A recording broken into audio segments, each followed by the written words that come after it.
yan, tayo po'y pinalad mga kababayan na makasama ang isang philanthropist. Ricky, philanthropist. At matagal na po siya sa larangan ng medisina na tumutulong rin po siya sa mga kababayan po natin dyan po sa Bulacan, parte ng Bulacan. Walang iba po kundi si Dr. Anacleto B. Meliendez, ang founder po ng The Beautiful Heart Foundation. At kamasama rin po natin si Mr. Robert Francisco. Magandang umaga po sa inyong dalawa.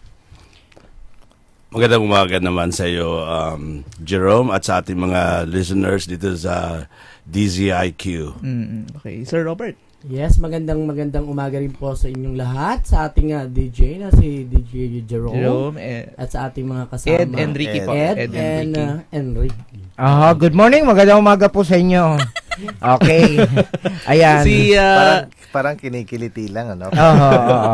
Ed, Enrique, si Doc Anacleto Meliendez ay isang siya po ay isang radio announcer din. Kasi kasama rin si Sir Robert sa kabilang istasyon. Okay. Kabilang istasyon.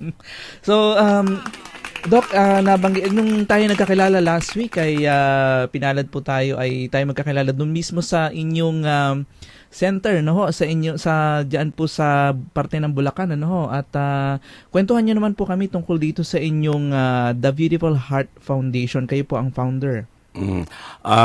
Ang The Beautiful Heart Foundation ay nabuo noong December 19, 2005. Nagsimula kami sa Davao City.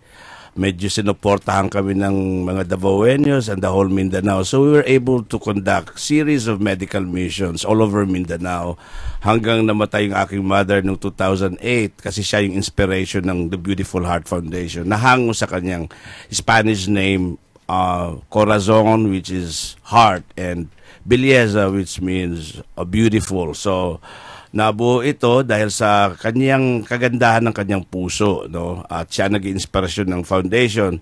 Nung namatay siya, ako'y umalis na ng Davao and nagsettle ako sa Quezon City at yun na ang pagkakataon na nakilala dahan-dahan ng Beautiful Heart Foundation sa Luzon. At nung bandang 2010, binigyan ng pagkakataon na ma-register din sa Amerika itong The Beautiful Heart Foundation at sinuportahan ng Holy Catholic Church International. Ginawa nila itong integral ministry nila pagdating sa outreach program. Okay. And then, Doc, ito po ay nabanggit nyo rin sa akin noon na ito ay holistic program ninyo ngayon. So, from medical mission, naging diretso na po tayo. Meron tayo mga proyekto pagdating sa mga kabataan, lalo na yung mga gustong maging napalilinya kumbaga sa arts, ano ho, nakita natin doon.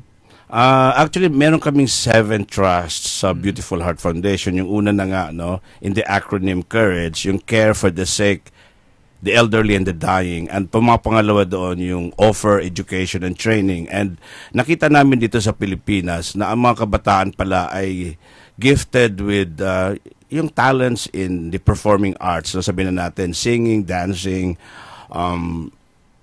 acting, and even ramp modeling. So nung nakuha ko yung isang magandang property dyan sa Barangay Balasing, Santa Maria, Bulacan, noong 2013, pinangalan ko yan na The Charm Wellness Center, Resort and Nature Park. So dyan ang nagiging training center pagdating sa paghahasa ng kanilang talento sa pag-aarte, no, or sa sining.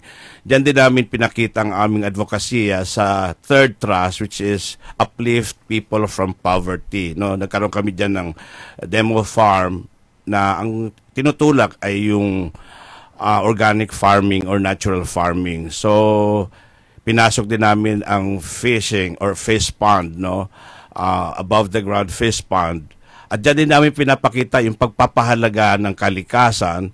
Nung nakuha ko yan, halos basurahan ng mga plastic, cans. So sinegregate namin yan. Yung mapapakinabangan na plastic ay inipon namin, binenta. Yun naman kailangang ibaon, ibinaon, at yung kailangang sunugin, sinusunog. So, we would like to emphasize around the community yung importansya ng kalinisan. Because ang kalinisan ay siya ding susi para sa kalusugan. Di ba po ba? Tama yun. So, ngayon, sinabi nating holistic. Dalawa kasi ibig sabihin ng holistic. No? Yung letter H, holiness. No? Yung pagiging banal natin bilang tao, na hindi lang dapat tayo malinis sa ating katawan, pero malinis din dapat tayo sa ating damdamin at utak, at lalong-lalo na sa ating spiritual na kabuhayan. So holistic. And the W there means whole, meaning to say nakikita natin yung kabuuan, yung ini-integrate natin ang physical, mental and emotion, even spiritual. And also, pagdating naman sa kalusugan, pinagsasama natin yung Western medicine approach, at the same time yung ating traditional or alternative medicine approach. Paano niyo po ginagawa yun, Doktor? Well, sa aming natural farming, makikita nyo merong section dyan ng herbal plants, no? So, tinutulak namin na ang kalusugan nakukuha rin sa pagtatanim, no, ng mga gulay, prutas, at sana maintindihan ng tao na ang Pilipinas is an agricultural country. We are so blessed with fertile lands na kung magsisipag lang ang tao ay hindi natin kailangang dumepende lang sa mga butika, no? Unang-una, ninong namin sa kasal nung June 14, 1993. We are celebrating our 22nd civil wedding anniversary today. Si former Senator Juan Flavier, na tinutulak niya yung botika sa paso. So ngayon pinaninindigan ko, no, ang sinasabing botika sa paso. Oo. So ganun lang yun, no, na ang atin parang blood pressure is medyo makukontrol with the supplement of, say, ngayon ang talagang napatunayan ko yung ashitaba, no. This is a Japanese herb na nakakababa somehow ng blood pressure, even cholesterol. And may mga patunay na, no, scientific studies na it is even good for cancer, no, mataas ang kanyang antioxidants. Partner Ricky, linawin natin kay Dr. Meliendez, ano, dahil pinagsasama niya yung Western at saka yung traditional medicine, ano, which is mahirap, ano po. Doktor, ano po ba yung specialization ninyo para masabi natin na kasi parang ina-advocate nyo yung paggamit nung nabagay nyo kasi kanina na yung mga herbal, no, plants na nakakatulong sa blood pressure. Paano po yun? Well, ako'y nagtapos ng medisina, Doctor of Medicine, sa Manila Central University in 1986. Before that, I finished my Bachelor of Arts in Humanities sa University of the Philippines in Diliman. So, pre-med pa lang ako ay naturuan na kami ng aming professor. Ngayon, mukhang may rango na rin si Dr. Felipe De Leon, no? Chairman namin niya sa Departamento ng Humanities nung araw. Yung approach ng holistic, no, tinuro na sa amin yung mga traditional healing practices sa Philippines.